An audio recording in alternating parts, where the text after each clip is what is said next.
আসসালামু আলাইকুম, স্বাগতম জানাচ্ছি আজকের পর্বে। আজকের পর্বটি সাজানো হয়েছে ফলার ব্যবহার নিয়ে। আমি ফলার ব্যবহার সম্পর্কে আলোচনা করব একদম এ টু জেড পর্যন্ত। দেখো, আমরা ব্যঞ্জন বর্ণের সংক্ষিপ্ত রূপকে ফলা বলে থাকি, ব্যঞ্জন বর্ণের সংক্ষিপ্ত রূপকে ফলা বলে থাকি। আর ফলা হচ্ছে আমরা যখন ব্যবহার করি তখন ব্যঞ্জন বর্ণের সংক্ষিপ্ত রূপ কেন বলা হয়েছে, আমি সাধারণত জফলা ব্যবহার করার আগে সংক্ষিপ্ত রূপ কেন বললাম। দেখো, এখানে কিন্তু গদ্য, এই উচ্চারণটা হচ্ছে গদ্য, তার মানে হচ্ছে দয়ের সংযুক্ত দ, গদ্য।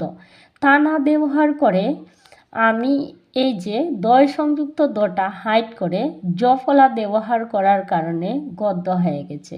এই জফলা আমরা সাধারণত বর্ণের পাশে ব্যবহার করি। যদি আমি একটি বর্ণের পরে ব্যবহার করা হয় তখন প্রায় সময়ই সেটার উচ্চারণটা এ হয়ে যায়। যেমন আমি একটা উদাহরণ দিয়ে দেখাই। এই যে এইখানে আমি লিখলাম বয় জফলা আকার। দেখো, এর উচ্চারণটা কিন্তু দে হয়ে গেছে, দে থা। আমি এইখানে লিখতে পারি থয়াকার তা, তাহলে কি হবে দে তা, এ উচ্চারণ হয়েছে।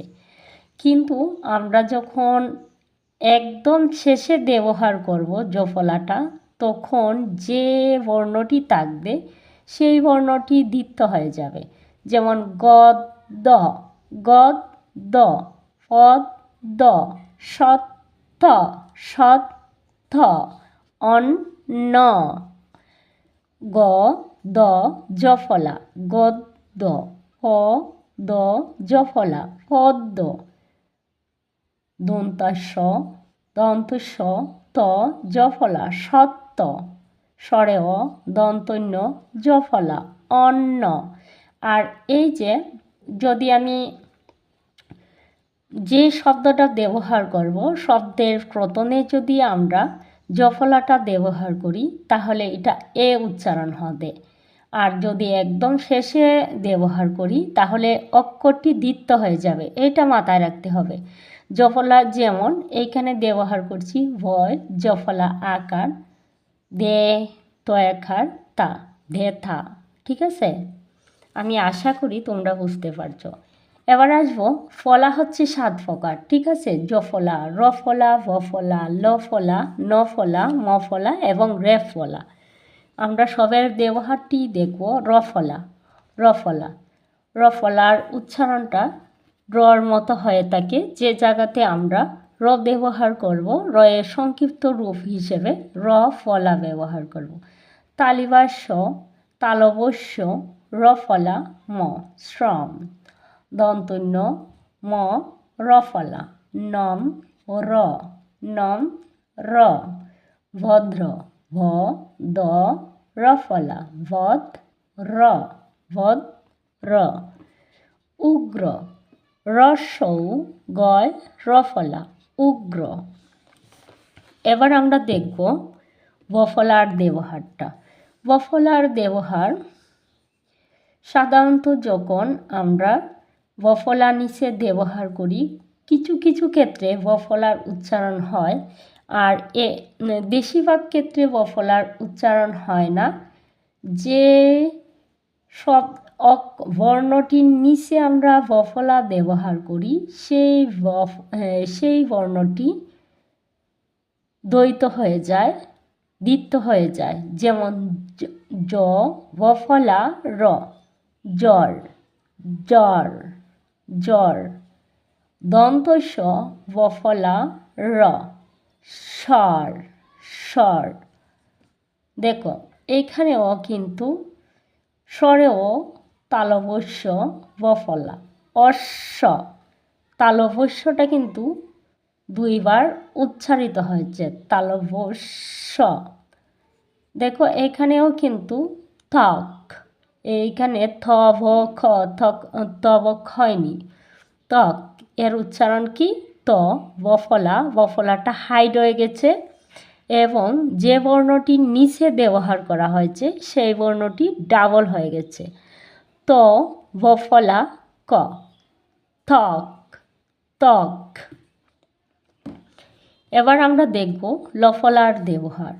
লফলা, লফলার সাধারণত উচ্চারণ হয় স্বরেও ম লফলা, অম্ল, ফ ল সংযুক্ত ল, ল সংযুক্ত লফলা ভ, ফল্লব। লফলাটা কিন্তু একদম ক্লিয়ারলিভাবে উচ্চারিত করতে হবে এখানে।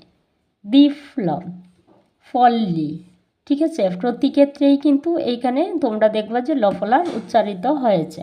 নফলা, নফলাও কিন্তু উচ্চারণ হয়, নফলা কোনো ক্ষেত্রে এই কি হয় না, হাইড হয় না।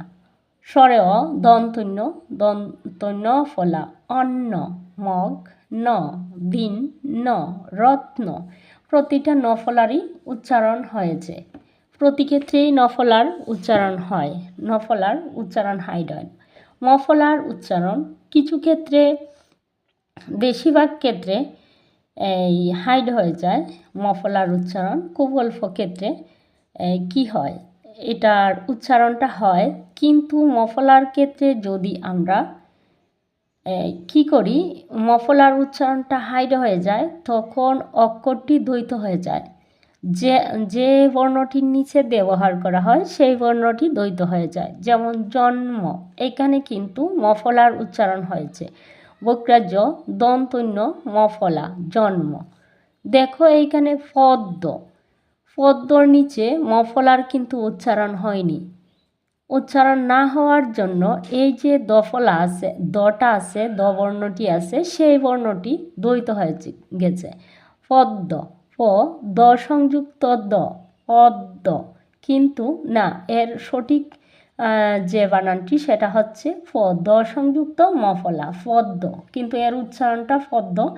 এটা সঠিক যদি উচ্চারণ হয়, আমরা যদি করি তাহলে পদ্ম হবে, কিন্তু না, এর উচ্চারণ পদ্ম, মফলার জন্য দটা দ্বৈত হয়ে গেছে। 14 সম্মান, এখানে আবার মফলার উচ্চারণ হয়েছে। রেফ, তর্ক, রেফটা আমরা সাধারণত রস সংক্ষিপ্ত রূপ হিসেবে ব্যবহার করি। তর্ক, গর্ব, দর্প, বর্ণ, রেফ ফলার সব সময়ই রেফের উচ্চারণ হয়। তাহলে আজকে এ পর্যন্তই, সকলের মঙ্গল কামনা করে এখানেই বিদায় নিচ্ছি। আল্লাহ হাফেজ।